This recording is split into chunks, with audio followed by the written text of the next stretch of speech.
The night was calm until the radio came alive. A woman's voice, soft, American, and impossibly precise, spoke details only their commanders knew. In the heart of World War II, truth itself became the battlefield. Was this comfort, or the start of a silent enemy attack? December 1943. The humid nights on Guadalcanal were never quiet. Crickets hummed somewhere in the jungle darkness, but what really filled the air was a restless tension that refused to sleep. The war in the Pacific had moved on, yet the island still carried echoes of battle. For the American Marines stationed there, the enemy was no longer just in the trees. It lived in their memories, in the long silences between radio checks, in the waiting. Each evening after sunset, they gathered around the rough wooden table inside their dugout. The room smelled faintly of oil, damp canvas, and salt. The flickering light of a single lantern cast slow shadows across their faces. They were not tuning in for commands or coordinates. They were searching for something that reminded them of home. Private Vincent Caldwell, a 26-year-old radio operator from Ohio, adjusted the receiver like he had done 100 times before. Static hissed and cracked through the headphones. He twisted the dial a fraction. A small movement, yet one that would open a doorway to something none of them could explain. At first, it was only noise, the ocean of static that filled the frequencies at night. Then, out of nowhere, a trumpet cut through the interference. Clear, familiar, swing music. Glenn Miller's In the Mood. For a moment, nobody spoke. They just listened. The sound seemed impossible, too perfect for this forgotten island. Then came Benny Goodman. The Andrews sisters followed. The dugout transformed. Their tired faces softened, their shoulders eased. The music reached inside them and pulled them back across the ocean. Back to cafes, to laughter, to normal life. But the songs weren't what unsettled them. It was what came after. A woman's voice slipped through the radio. Warm, calm, perfectly American.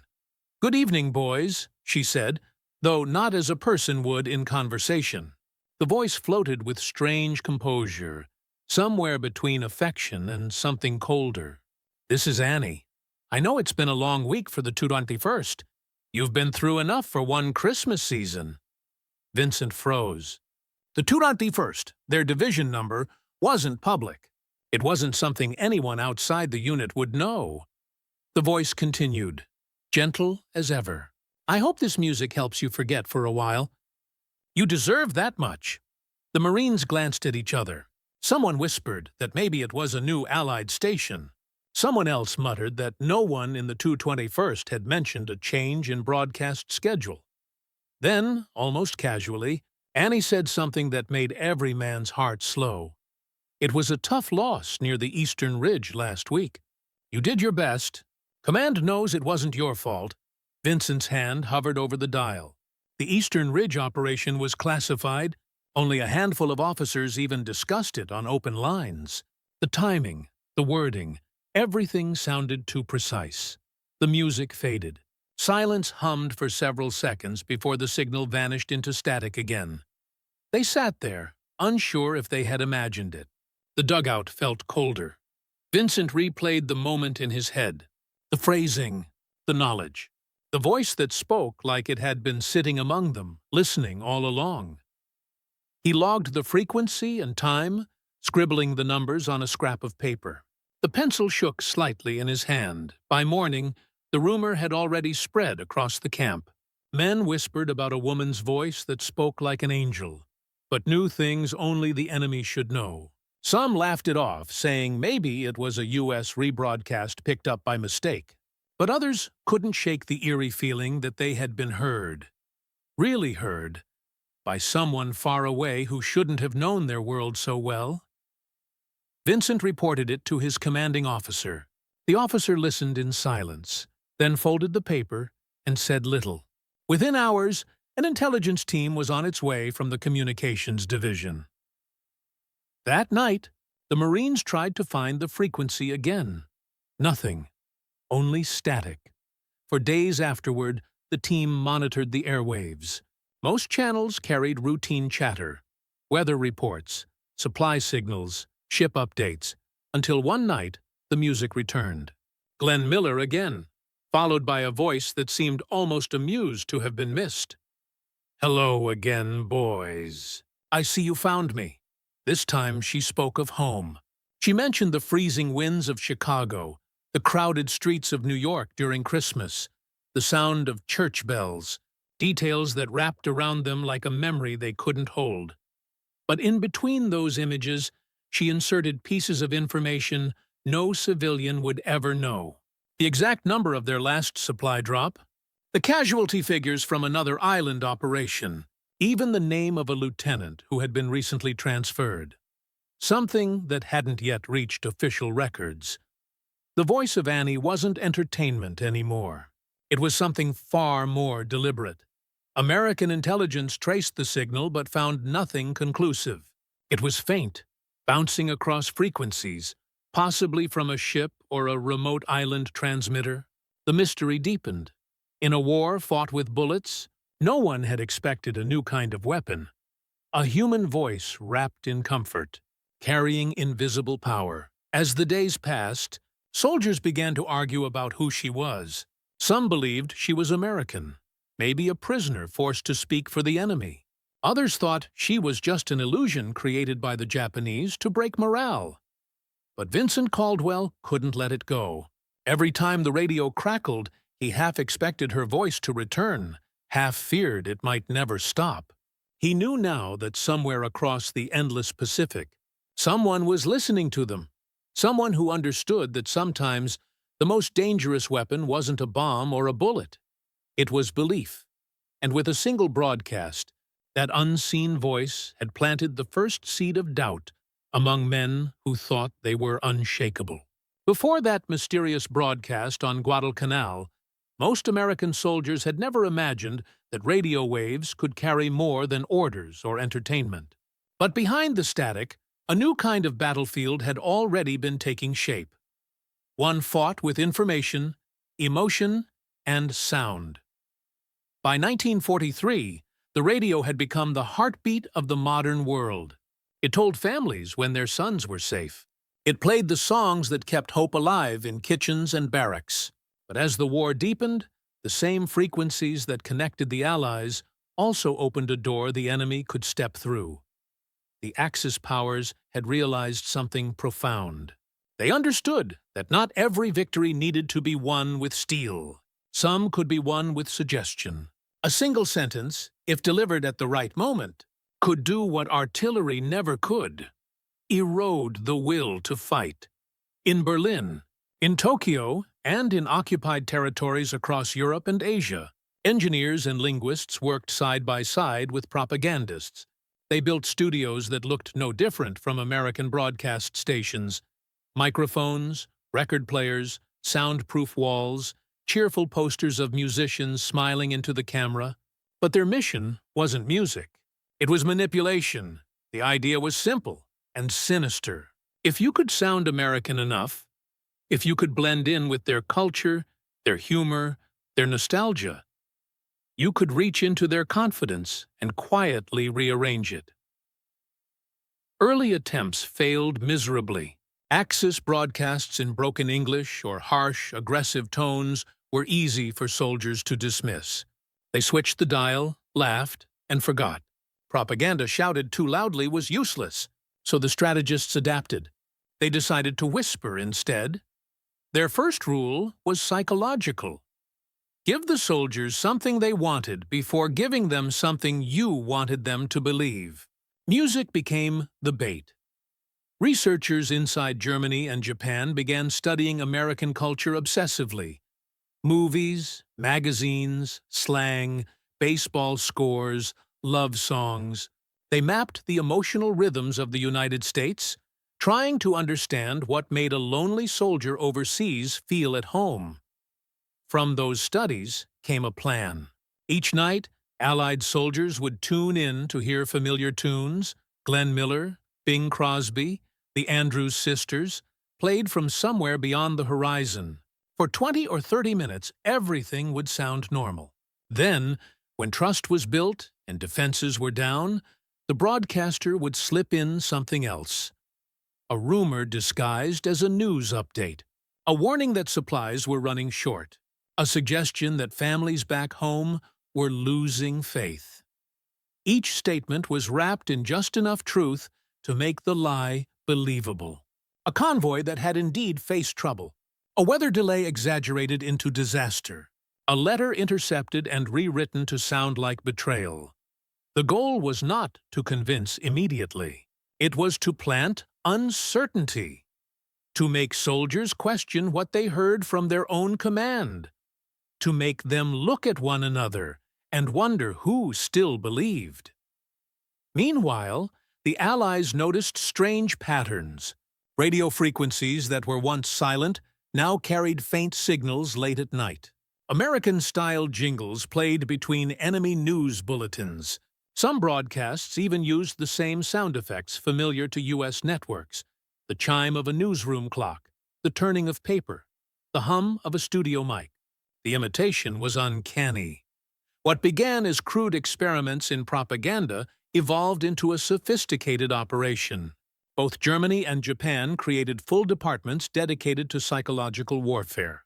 They recruited anyone who could speak fluent English, expatriates, captured Americans, or civilians stranded overseas when war began. Some were willing participants. Others agreed out of fear. A few tried to subvert their scripts from within, softening the damage where they could. Each one, knowingly or not, became part of the first great battle for the human mind. By late 1943, these radio operations were in full swing. The Japanese established stations like Radio Tokyo and Zero Hour, while the Germans launched Germany Calling and other regional networks. Every program had a similar formula: open with charm, build comfort, then inject uncertainty. The results were hard to measure. But what mattered was the reaction. Soldiers began to talk about the mysterious voices, the women who seemed to know everything, the men who claimed to bring truth. The newspapers hid. Even if the soldiers mocked the broadcasts, they were still listening, and that meant the enemy had succeeded in the most dangerous way possible: by being heard. Intelligence officers within the U.S. military soon realized that the enemy's strength was not their transmitters, but their understanding of psychology. The broadcasters didn't attack honor or courage directly. They undermined the small things that held morale together: letters from home, hope for peace, faith in command. Reports from field units began to reference a curious trend. Soldiers were repeating rumors that could be traced to no official source: a supposed defeat in Italy, a shipment lost in the Atlantic, a general relieved of duty. None of it was true, yet it spread faster than official corrections could reach the front. The weapon was working, quietly, invisibly. To counter it, American intelligence started its own investigation. Radio monitoring stations were established from Alaska to Australia. Analysts spent nights transcribing intercepted broadcasts, studying tone and content, searching for patterns. Each line was compared to real events to identify leaks or planted misinformation. What they found was alarming. Many details were indeed based on fact: troop movements, casualty numbers, even the names of specific regiments. But those details came from a patchwork of sources: intercepted communications, captured letters, foreign newspapers, and sometimes mere coincidence. The enemy didn't always need spies. They simply listened carefully to what the world already said aloud. This was the new face of warfare, one that didn't need a single shot fired. By early 1944, Allied Command officially classified radio propaganda as a psychological weapon. Manuals were printed to train officers in recognizing and neutralizing its effects. Soldiers were told to treat enemy broadcasts as poison wrapped in candy: attractive, comforting, but dangerous. Still, not everyone could resist. Loneliness made listeners out of skeptics. Curiosity made believers out of listeners. The night on Guadalcanal had been only the beginning. Across the Pacific and deep in Europe, other voices were preparing to speak. Voices that would blur the line between entertainment and espionage, between truth and illusion. The first real battle of the propaganda war had begun, and it was being fought not on the ground, but in the invisible space between transmitter and receiver, in the fragile distance between what soldiers heard and what they chose to believe. By early 1944, the strange voice that Vincent Caldwell and his men heard on Guadalcanal had become more than a rumor. Across the vast Pacific, soldiers stationed on remote islands, naval crews patrolling dark waters, and airmen resting after missions all began to speak of a woman who seemed to know them. Her voice reached them like an echo from home. Warm, calm, and unnervingly familiar. No one knew where the broadcast came from. Some said it was Tokyo. Others thought it was the Philippines or a secret ship hidden somewhere near Formosa. But what mattered most wasn't where she spoke from. It was how she made them feel. She introduced herself with different names each night. Orphan Annie. Your favorite enemy. Sometimes simply, the voice of the Pacific. But the name that stuck wasn't one she ever used. Soldiers gave it to her. Tokyo Rose. She never shouted. She never threatened. She spoke as if she understood their exhaustion. Her voice floated between swing records, smooth and measured, like a friend sharing secrets late at night. "Hello, boys," she would say, between tracks of Duke Ellington or Tommy Dorsey. "I know you've been missing home. I have a few tunes that might take you back there, just for a while." The first few broadcasts caught everyone off guard. The accent was perfect. The timing was perfect. Even the humor sounded right. She spoke about baseball scores, movie premieres, and the cold winters back home. Her words painted pictures that reached deep into the hearts of men who had not seen home in years. But beneath the warmth was something colder, a precision that felt too sharp to be accidental. Just when the music softened their guard, she would slip in small pieces of information, casual at first, almost playful. "Your president hasn't told you about the convoy that went down last week," she'd say. "Those poor boys never had a chance. The war production back home is falling behind. You won't be getting new uniforms for months. Your girlfriends must be tired of waiting. They're probably dancing with men who stayed behind." Each sentence was delivered in the same soothing tone, as if she were doing them a favor by revealing the truth. For the soldiers, it became impossible to know what to believe. Some laughed and said she was full of nonsense. Others went quiet. Even those who mocked her couldn't stop listening. The music was too good. The voice was too human. The intelligence units monitoring the broadcasts noticed a disturbing pattern. The information Tokyo Rose used wasn't random. Some of her statements were shockingly accurate. She mentioned a ship sinking before official reports confirmed it. She referenced battalion numbers that had never been publicly released. In one instance, she spoke about an upcoming offensive that had been discussed only in coded orders. Was she guessing? Or did she have access to classified intelligence? American intelligence officers began to study every word she said. They recorded her broadcasts, compared them to known events, and searched for sources. Some of her knowledge came from intercepted Allied communications, mistakes in transmission security. Some details, they found, had been lifted from American newspapers sent overseas to boost morale. What the Axis had done was piece together fragments from multiple channels, filling gaps with speculation, and turning them into confident statements. But to a weary soldier sitting in the dark with a cigarette in hand, the difference between speculation and truth was impossible to see. The Japanese military saw her broadcasts as an elegant psychological tool. They didn't need to destroy morale instantly. They just needed to make soldiers hesitate. A moment of doubt in the field could ripple into uncertainty across an entire unit. For many servicemen, the broadcasts became an unspoken ritual. Every night, after their duties ended, they tuned in. Some said they wanted to hear the music. Others admitted, quietly, that they wanted to hear her. The strange paradox of Tokyo Rose was that she offered comfort wrapped in poison. The songs she played reminded them of everything they loved about home. But her words twisted those memories into questions. Was anyone waiting for them? Were they forgotten? Was victory still possible? Letters from the Pacific reached American families back home describing the broadcasts. Mothers and wives heard about this mysterious woman and wondered who she was. Newspapers picked up the story, printing headlines like, "Enemy radio uses American songs to lure our boys." But behind those headlines, a quiet fascination grew. Even the public wanted to know, who was Tokyo Rose? Rumors spread wildly. Some believed she was an American traitor. Others insisted she was a Japanese actress trained to mimic a Midwestern accent. There were claims she had once been a Hollywood singer, or that she had married a Japanese officer.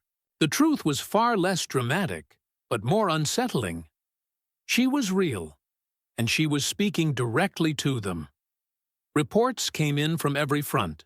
On Saipan, Marines joked that she must have been one of them before the war. On New Guinea, pilots said her voice had a tone that reminded them of radio hosts from Los Angeles. Some swore she sounded like a schoolteacher from Kansas. The U.S. Navy's Office of War Information launched a focused investigation. They monitored frequencies day and night, mapping signal paths, analyzing static patterns, and collecting every fragment they could. Each clue only deepened the mystery. The signal jumped from frequency to frequency, bouncing across islands, almost impossible to trace. Psychologists within the military began to study the effect her voice had on soldiers. They discovered that while few truly believed her lies, the broadcasts did increase feelings of homesickness and fatigue. Men became distracted. Focus slipped. A well-timed whisper of despair could linger longer than any bullet wound. Still, even at the height of her influence, Tokyo Rose remained an enigma. To the soldiers, she was both enemy and companion, a ghostly presence who followed them through the war. Some cursed her. Others thanked her for the music. By mid-1944, her name had become legend. Cartoonists drew her face in propaganda posters. Commanders warned their troops not to listen, while secretly acknowledging that jamming her frequency had proven nearly impossible. Her broadcasts were more than psychological warfare.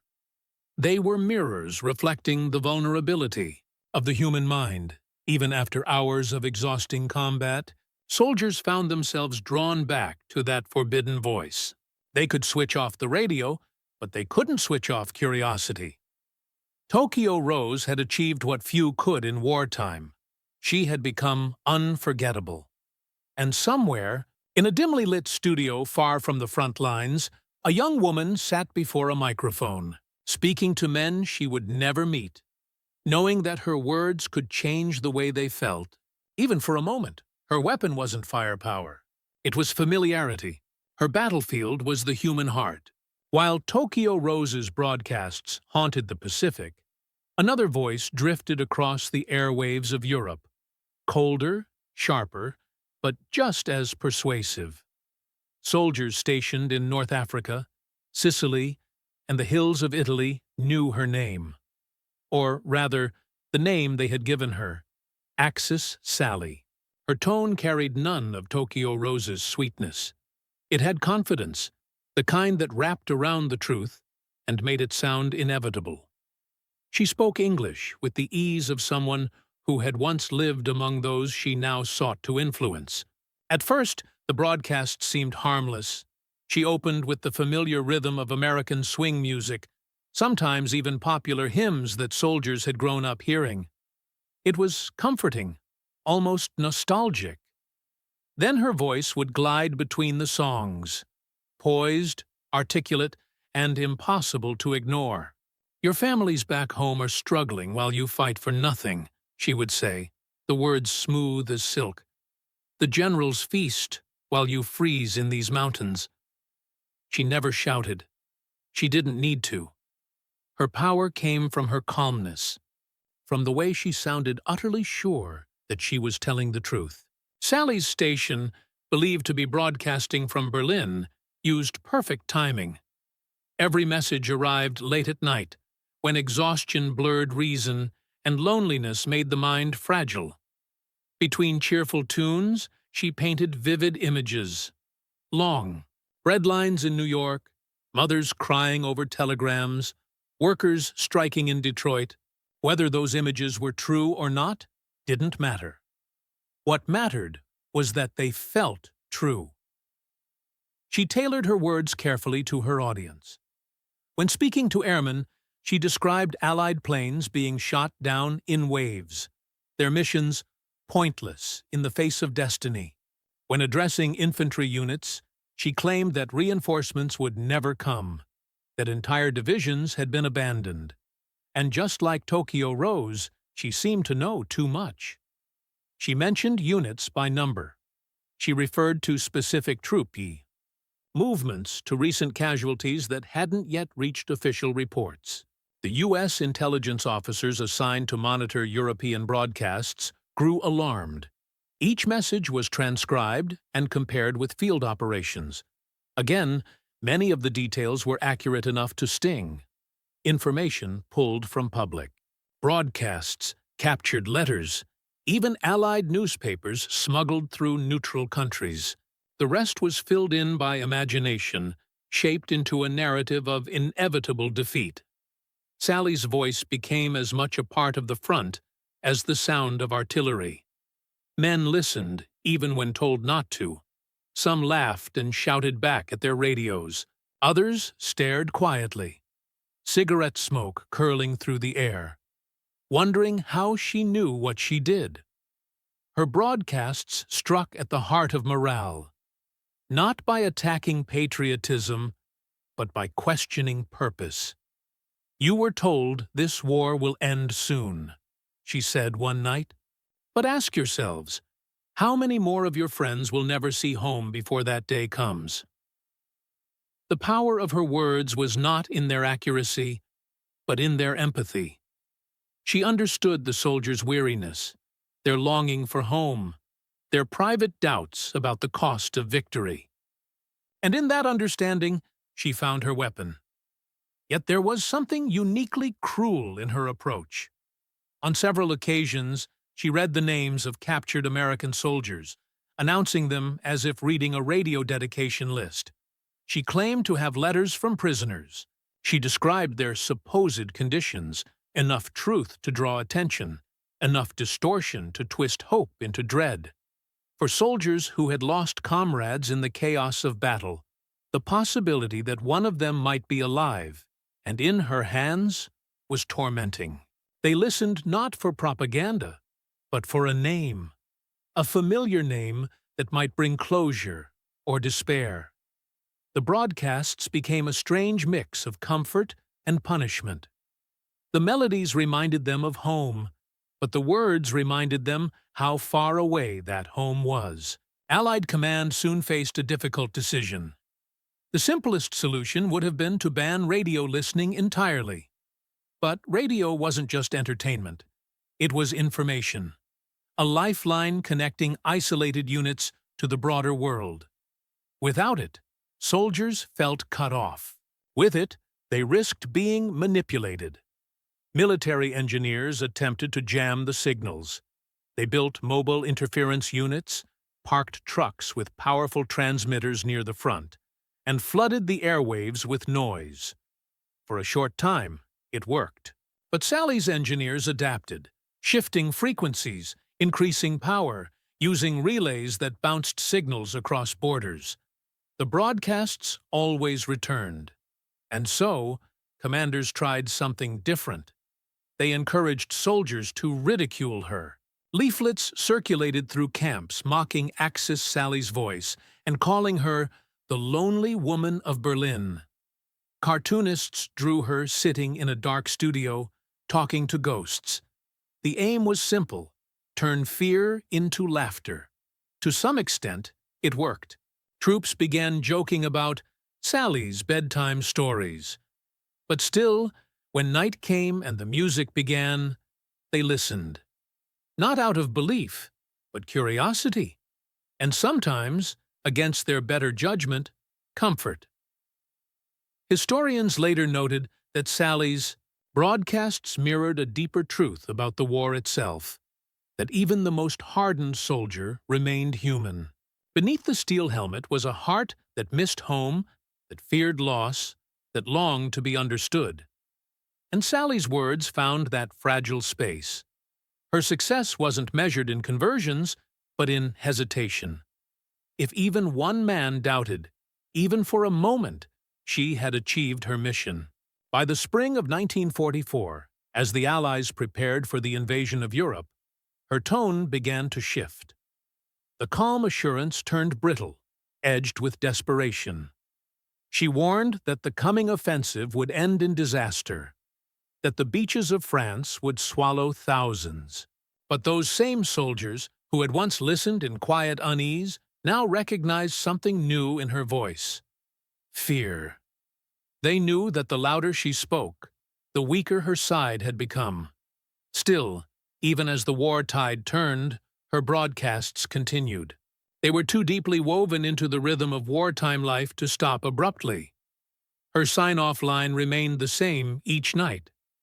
Remember, boys, the truth has a way of finding you. It was both a promise and a threat. For the men who heard, her, Axis Sally, would always be the echo of an invisible enemy.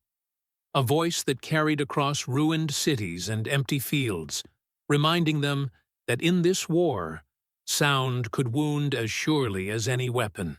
For months, the Allied forces heard only the voices, disembodied, distant, and mysterious. They didn't know who these women were, what they looked like, or how they came to speak so fluently, so convincingly, across enemy lines. But by the final years of the war, investigators began to uncover the truth. The faces behind Tokyo Rose and Axis Sally were not illusions. They were real people, caught in the machinery of propaganda. The revelations surprised everyone.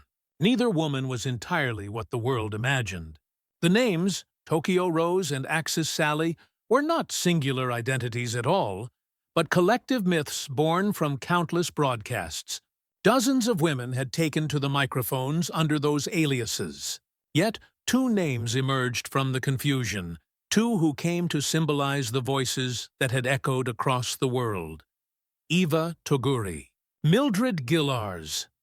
Their stories revealed that propaganda wasn't just about ideology, it was about survival, conviction, and the thin line between choice and coercion. Eva Toguri, the reluctant broadcaster. Long before she became Tokyo Rose, Eva Toguri was an American citizen. Born in Los Angeles in 1916, she grew up listening to the same swing songs she would one day play across enemy frequencies. In the summer of 1941, she traveled to Japan to visit a sick aunt. It was meant to be a brief family trip. Then December came, and everything changed. When Japan attacked Pearl Harbor, Iva found herself stranded in a country at war with her homeland. Her passport marked her as American, her face marked her as Japanese, and her situation marked her as suspect. The government denied her passage home. Money ran out. Food grew scarce. Surrounded by suspicion, she faced an impossible choice: adapt or starve. In 1943, as the war intensified, Radio Tokyo sought English-speaking broadcasters. They needed voices that sounded authentic to American ears. Eva resisted. She refused to join the propaganda effort. But isolation has a way of bending even the strongest resolve. Eventually, under pressure and threat, she accepted a clerical position with the broadcasting unit. At first, she tried to stay invisible, organizing records, editing scripts, handling technical notes. But soon, the producers realized her voice was clear, friendly, and unmistakably American. They pushed her toward the microphone. She never called herself Tokyo Rose. That name was created by Allied troops who heard her and imagined a single, seductive enemy. In truth, Iva's broadcast persona was called Orphan Anne, short for Orphan Annie. Her program aired under the show title The 0 Hour, a mix of music and commentary designed for Allied forces in the Pacific. What made her broadcasts unusual was her approach. Instead of hostility, she leaned into humor. She played records, cracked jokes, and subtly mocked the scripts she was forced to read. In one segment, when the Japanese writers inserted an exaggerated claim of American defeat, she reportedly quipped, "Sure, and the moon is made of green cheese." Her producers didn't catch the sarcasm, but American soldiers did. They began to notice something odd. Unlike the other voices, Annie sounded harmless, almost friendly. Some even said she seemed to be trying to warn them. Her tone a quiet rebellion wrapped in routine. Behind that smile in her voice was a woman trapped in a paradox. Accused by one side of being a traitor, distrusted by the other as an enemy. Her survival depended on pretending to believe what she didn't. Yet through it all, she managed to slip pieces of humanity into the script. Small reminders that, behind the war, there were people, not just sides. Mildred Gillars, the true believer across the world in Berlin. Another American voice was speaking into the microphones of Reich Radio. But unlike Eva, Mildred Gillars wasn't trapped by circumstance. She was drawn by conviction. Born in Maine, raised in Ohio, Mildred had moved to Germany in the 1930s to pursue music and theater. She fell in love with a country that seemed orderly and romantic, unaware of the darkness rising beneath its surface. When war broke out, she chose to stay, embracing German propaganda as her stage and the microphone as her spotlight. To her listeners, she was Midge at the microphone. Soldiers called her Axis Sally. Her broadcasts were polished, rehearsed, and cutting. She delivered carefully scripted monologues designed to pierce morale like a needle through cloth. Between sentimental love songs, she described American soldiers dying on foreign soil while their families enjoyed the comforts of home. Mildred believed in her mission. To her, the broadcasts were art, persuasive performance wrapped in ideology. She framed herself as a truth-teller, unveiling what she saw as the hypocrisy of Allied leadership. Her voice dripped with empathy and menace in equal measure. Unlike Iva, Mildred was not coerced. She volunteered. She wrote her own scripts, often inserting emotional appeals that targeted soldiers' private fears. The loneliness of battle, the uncertainty of purpose, the thought that home might move on without them. To American listeners, her words were infuriating, but to German officials, she was invaluable. They celebrated her ability to sound genuinely American, to reach into enemy minds with a tone of familiarity. For her, it was the role of a lifetime, one that would later define her infamy. The shades of choice. Between Iva and Mildred lay the moral landscape of wartime propaganda, one built on ambiguity, fear, and fractured loyalty. One woman spoke under duress, the other out of belief. But both demonstrated that words could be shaped into weapons as sharp as any blade. Behind the microphones, these women lived under surveillance, constant suspicion, and internal conflict. Every broadcast was a performance, not just for the audience, but for survival itself. Some, like Eva, read their lines with trembling hands. Others, like Mildred, embraced the stage with defiant pride. There were others, too. Nameless voices who left no record. Prisoners of war forced to read messages in exchange for food. Foreign correspondents coerced into spreading false reports. Refugees desperate to prove their loyalty to whichever side would keep them alive. To historians, these voices represent the complexity of human nature in war. They blur the line between victim and villain, between propaganda and survival. They remind us that behind every transmission was a human being caught in a moment where every choice carried danger. When Allied investigators later listened to recordings, they heard more than enemy rhetoric. They heard exhaustion. They heard hesitation. They heard, in the smallest pauses, the weight of people who had been pulled into something far greater than themselves. The myth of the seductive enemy voice was born from fear, but the truth behind it, the quiet desperation, the fractured identity, the blurred morality, revealed something far more haunting, that even in war, the line between right and wrong could be spoken in the same tone of voice.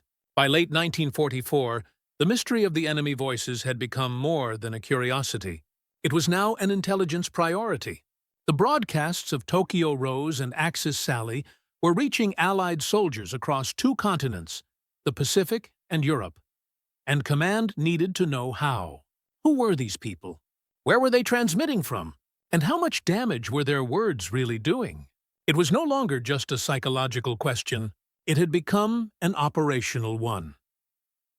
Inside dimly lit military offices in Washington, London, and Brisbane, analysts gathered around reels of audio tape, headphones pressed tight, pencils poised above notepads. Every sentence from the enemy broadcasts was logged, transcribed, and compared to official events. The task was meticulous, exhausting, and strangely intimate. These officers weren't just studying sound, they were studying intent. For every rumor Tokyo Rose or Axis Sally spoke, intelligence teams searched for the seed of truth that had inspired it. Some broadcasts referenced ship sinkings, supply shortages, or missing battalions that seemed too accurate to be coincidence. If the enemy knew about them, where was the leak coming from? At first, the assumption was espionage, spies planted deep within Allied ranks. But the investigation soon revealed something more subtle and more troubling. The Axis didn't always need spies. They were gathering fragments of information from everywhere. Captured letters, intercepted communications, even public newspapers sent overseas for morale. The enemy's propaganda ministries had mastered the art of assembling pieces. A single article about an American ship's departure, combined with a mention of storm damage in another report, could be enough to predict where a convoy was headed. Add intercepted radio chatter or POW interrogation notes, and the picture became clear. It was intelligence built not from secrets, but from noise, carefully sifted and repurposed until it sounded undeniable. To counter this, American intelligence launched Operation Prowler, an internal review of communication habits across theaters. Officers inspected every radio station, every transmission method, every printed letter from home. Security teams warned soldiers that even a harmless mention of their location could end up rebroadcast by the enemy within days. But there was another problem, one harder to contain, the human one. The broadcasts were addictive. Even after orders discouraged listening, men tuned in. They wanted the music, the jokes, the illusion of normal life. When the enemy voice slipped in its subtle lies, the line between truth and entertainment blurred again. Commanders realized that censorship alone could not silence curiosity. So the U.S. Army began a new kind of countermeasure, not by jamming frequencies, but by exposing the tricks. Military newsletters started publishing transcripts of the enemy broadcasts, dissecting them line by line. Beneath each quote, analysts added factual corrections and comments showing how the lie had been constructed. Soldiers were trained to spot manipulation, to see how truth and fiction could be woven together like threads in the same cloth. It was an educational form of defense, and it worked. Partly, after reading the newsletters, some soldiers listened more carefully, not less. They began treating the broadcasts like puzzles to solve. They'd huddle around the radio, trying to identify the falsehoods, laughing when they caught one. But even that engagement meant the voice still had power. Every ear that tuned in, even to mock, kept the propaganda alive. In the intelligence rooms, analysts realized the paradox they were trapped in. The more they studied the broadcasts, the more they contributed to their reach. The enemy had succeeded in creating not just disinformation, but fascination. Reports from the front showed mixed results. Some soldiers claimed the broadcasts never bothered them. They listened for the swing music and ignored the commentary. Others admitted they found themselves thinking about certain facts later, wondering if they might be true. The seed of doubt had been planted, even if it never bloomed. To address that psychological edge, the U.S. Army brought in military psychologists to study the impact of enemy radio. Their conclusion was clear. Propaganda didn't need to change minds outright. It only needed to weaken confidence. Once trust eroded, morale followed. By mid-1944, counterintelligence divisions began actively tracing the physical locations of enemy radio transmitters. In the Pacific, Navy signal units triangulated the mysterious zero-hour frequencies used by Tokyo Rose. Their findings pointed toward Japan itself, specifically to the Radio Tokyo complex in Shinjuku. In Europe, British engineers tracked Axis Sally's broadcasts to Berlin and Luxembourg, both operating under heavy security. The realization was chilling. These weren't makeshift stations. They were fully supported state operations, with budgets, staff, and strategic oversight. At the same time, Allied forces developed their own form of psychological counterattack. The Armed Forces Radio Service, AFRS, expanded its broadcasts across the globe. It featured real American DJs, soldiers' requests, and verified news updates. The goal was to reclaim the sound of home from enemy manipulation, to remind the troops what authenticity felt like. Still, intelligence officers couldn't ignore one unsettling pattern. Many of Tokyo Rose's statements about ship losses or delayed supply routes turned out to be coincidentally correct. Her broadcasts sometimes anticipated real events days before official announcements. Whether through sharp analysis or remarkable luck, the illusion of omniscience gave her voice more credibility than command could easily counter. A memo circulated among analysts in 1944 summarized it bluntly. The success of enemy propaganda lies not in the scale of its lies, but in the precision of its truths. The war of information had reached full scale. For every Allied victory on the battlefield, there was an unseen skirmish on the airwaves.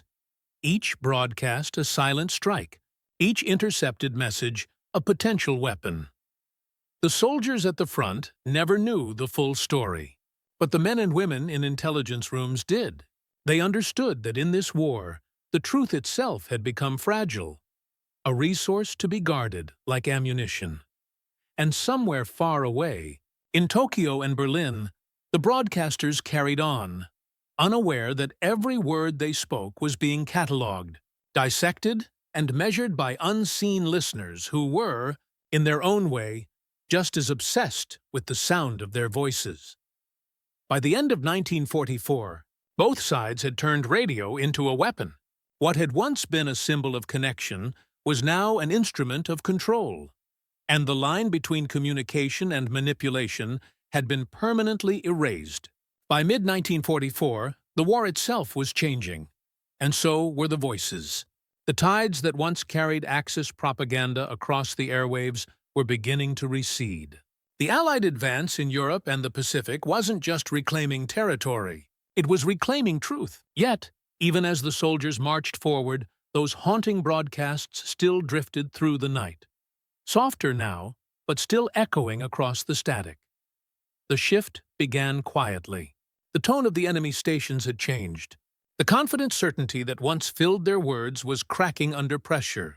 For the first time, listeners could hear fatigue behind the charm, hesitation behind the smooth delivery. Tokyo Rose still greeted her boys with warmth, still played the records they loved, but the scripts grew less polished.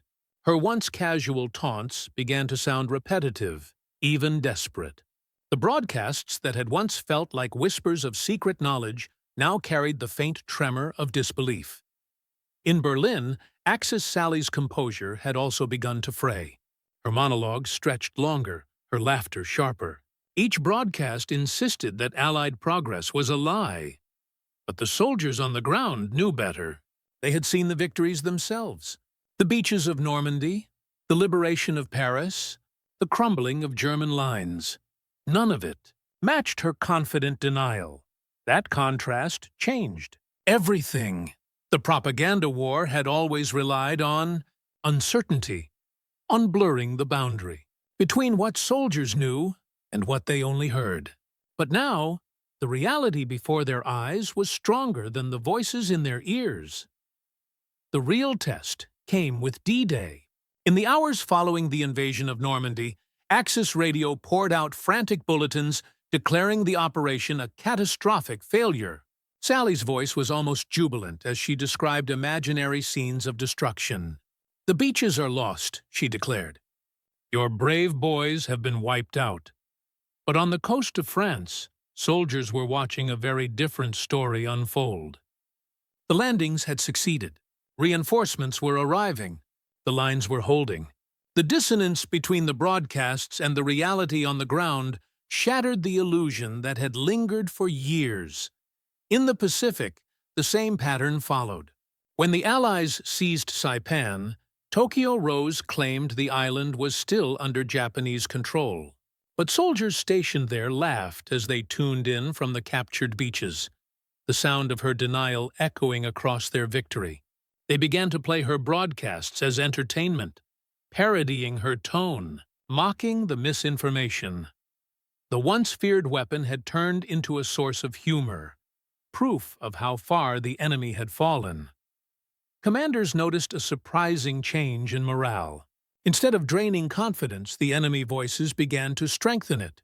Soldiers bonded over the absurdity of the lies.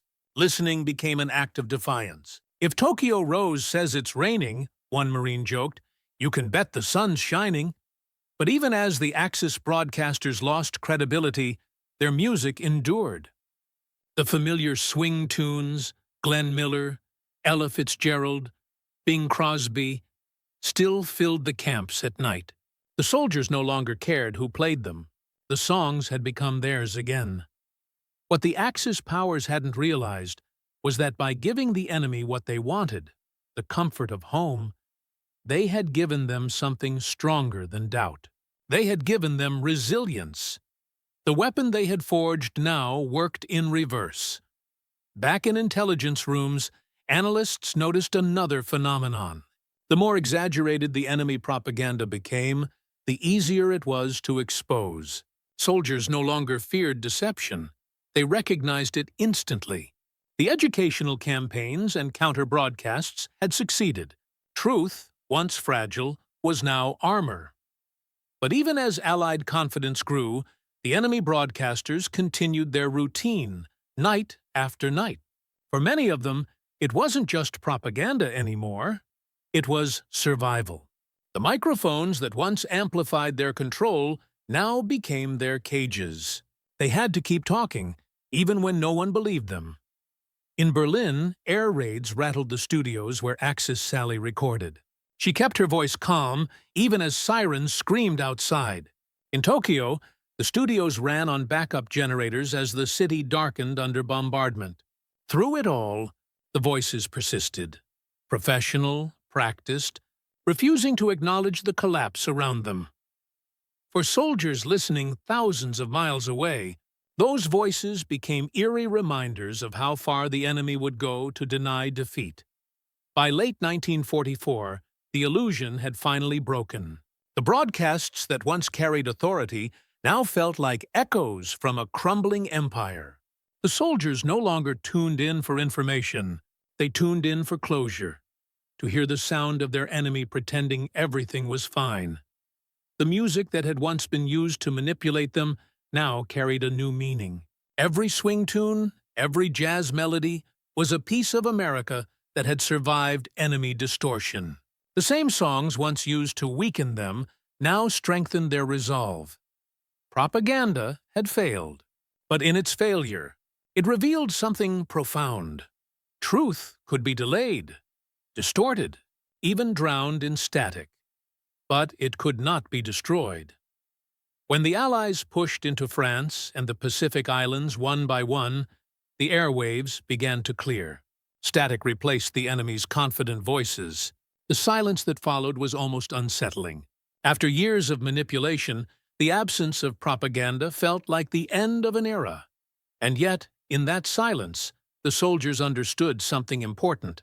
They had won not only through strength, but through endurance, through the refusal to let words define their reality. The turning point had come not with a single battle, but with a realization that even in the fog of war, truth could still be found, not in the broadcasts that tried to shape it, but in the courage of those who kept listening and refused to believe. May 1945, Germany surrendered. Across the world, the radios that once carried enemy propaganda fell silent. August followed, and Japan's surrender ended the Pacific War. The voices that had whispered across the airwaves for years, the voices that once felt omnipresent, vanished overnight. But silence did not bring peace. It brought questions. Allied soldiers returned home, their duffel bags heavy with memories. They had carried more than rations and medals. They carried echoes of those unseen voices that had followed them across continents. For many, the memory of Tokyo Rose or Axis Sally was more haunting than the sound of gunfire. They weren't just reminders of the enemy. They were reminders of how easily truth could be twisted, how easily loneliness could be used against them. When the victory parades ended, the United States turned its attention to those who had spoken for the other side. What began as celebration soon became investigation. Reporters scoured the ruins of Tokyo and Berlin, searching for the women behind the microphones. Photographers waited outside the studios, ready to capture the faces that had once belonged to invisible voices. In Tokyo, the search ended at a small apartment building in the city's war-scarred Shinjuku district. There, a woman was found living quietly among the wreckage, frail, tired, and unmistakably American. Her name was Iva Toguri, the voice once known as Orphan Annie. When American agents questioned her, she did not deny that she had worked for Radio Tokyo. She didn't even deny speaking on the 0 hour. But she insisted she had never been a traitor, that she had only done what she had to do to survive. She told them she had tried to make the broadcasts as harmless as possible, that she had mocked the propaganda openly, and that soldiers who truly listened could tell she wasn't their enemy. Some of those soldiers, in fact, would later agree. But for now, America wanted accountability, not nuance. In 1945, Iva Toguri was arrested. For 4 years, she remained detained while the U.S. government debated whether she could be tried for treason. The case was complicated. She had been an American citizen trapped in Japan. She had broadcast under pressure. But to many, her voice symbolized betrayal. The betrayal that had traveled over the Pacific night after night across the ocean in Germany, the same story unfolded in a different key. Mildred Gillars, the woman called Axis Sally, was captured by American soldiers in Berlin in 1946. She had lived through the bombings, continued her broadcasts even as the Reich collapsed, and had never denied her loyalty to Germany. When she was taken into custody, she showed no fear. She simply said she had told the truth as she saw it. The trials began in 1949. Both women stood in courtrooms filled with journalists, veterans and families who had lived through the same war, but on different frequencies of truth. The trial of Tokyo Roseva Toguri's trial took place in San Francisco. The headlines were relentless. Newspapers called her the traitor of the Pacific. Radio commentators demanded punishment. But inside the courtroom, the picture that emerged was more complicated than anyone had expected. Witnesses who had worked alongside her in Japan described her as kind, even defiant, toward her superiors. They said she had risked punishment by refusing to read certain anti-American scripts, but others testified differently.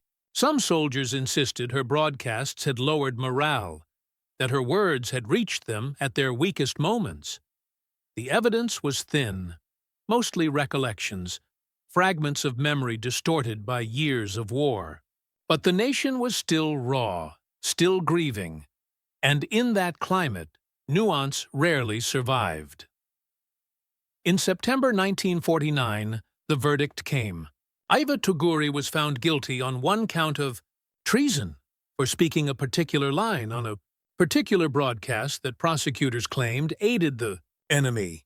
She was sentenced to 10 years in prison and fined $10,000. When she heard the sentence, she didn't cry, she simply bowed her head.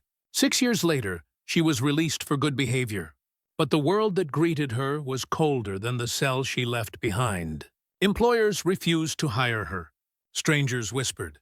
To many Americans, she was still the enemy voice from across the Pacific, even if the evidence had never proved it.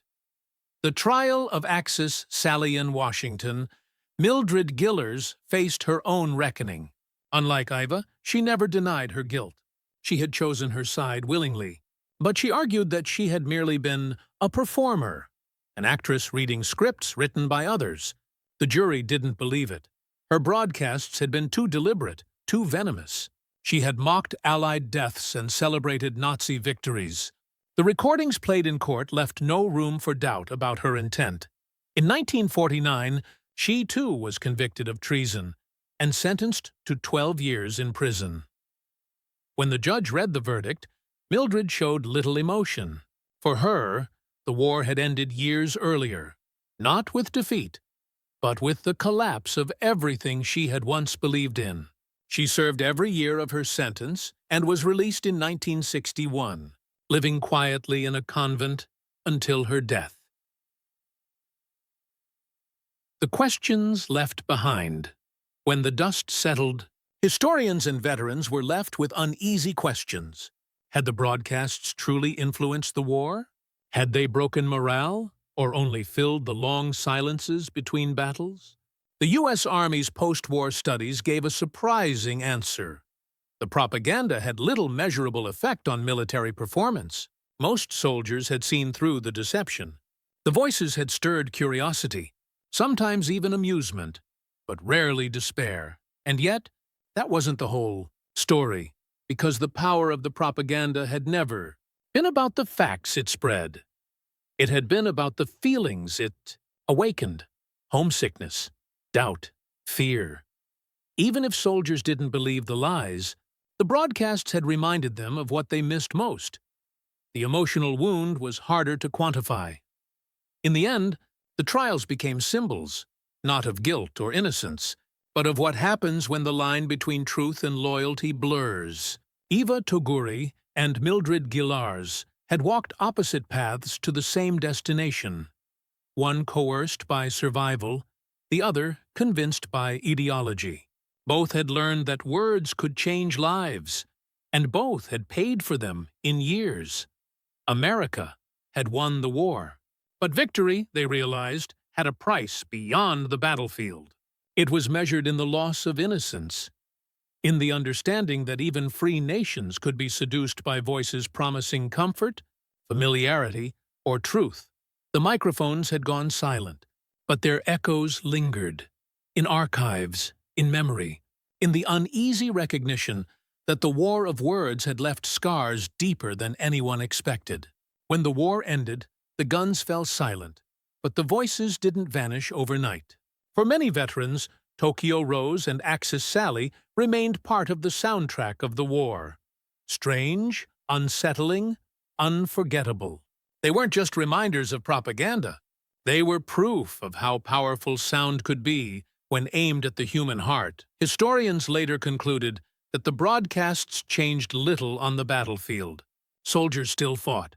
Missions continued. Morale held strong. Yet, in another way, those voices had left a deeper mark, one that couldn't be measured by statistics or reports. They had revealed the future. The propaganda war had shown every nation that information could be weaponized as effectively as any bullet. And America, more than anyone, learned from it. Out of that lesson came a new era, one where communication became a front line. During the Cold War, the United States created its own network of influence. Voice of America, Radio Free Europe, and Armed Forces Radio echoed across borders, carrying messages of democracy, freedom, and cultural pride. The very tactics once used against them were now used to defend their ideals. The difference was purpose, the belief that open communication could fight tyranny as surely as armies could.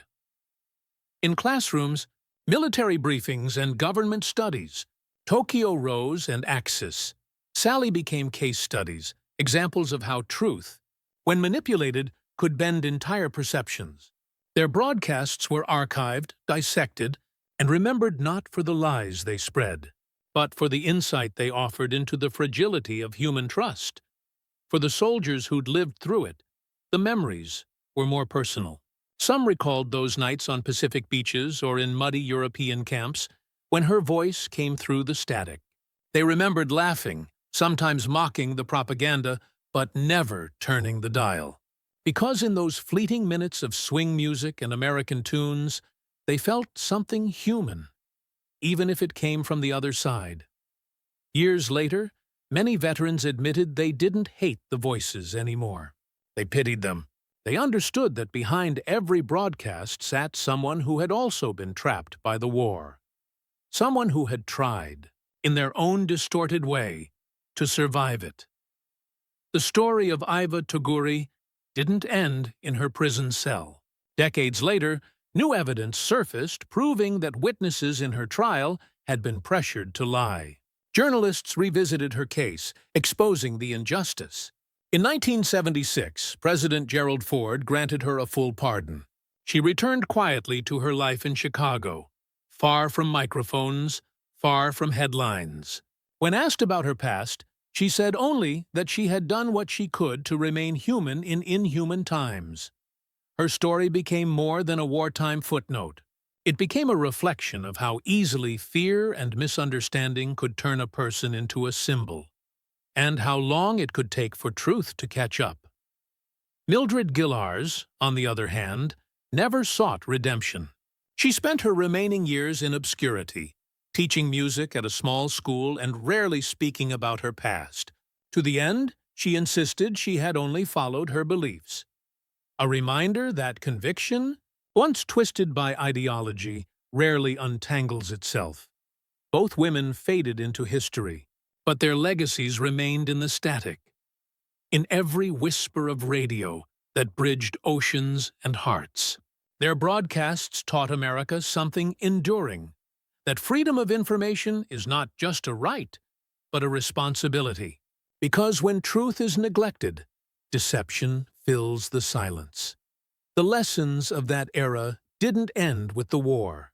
They shaped the Cold War, influenced journalism, and still echo today in every debate over truth, media, and manipulation. For the men who fought, the memory of those nights never faded. They remembered sitting under dim lanterns, the smell of salt and dust around them, as the soft hum of American swing drifted through the darkness, delivered by someone who wasn't supposed to be their friend. Those moments taught them something no battlefield could, that even when surrounded by lies, holding on to your own truth was the greatest act of defiance.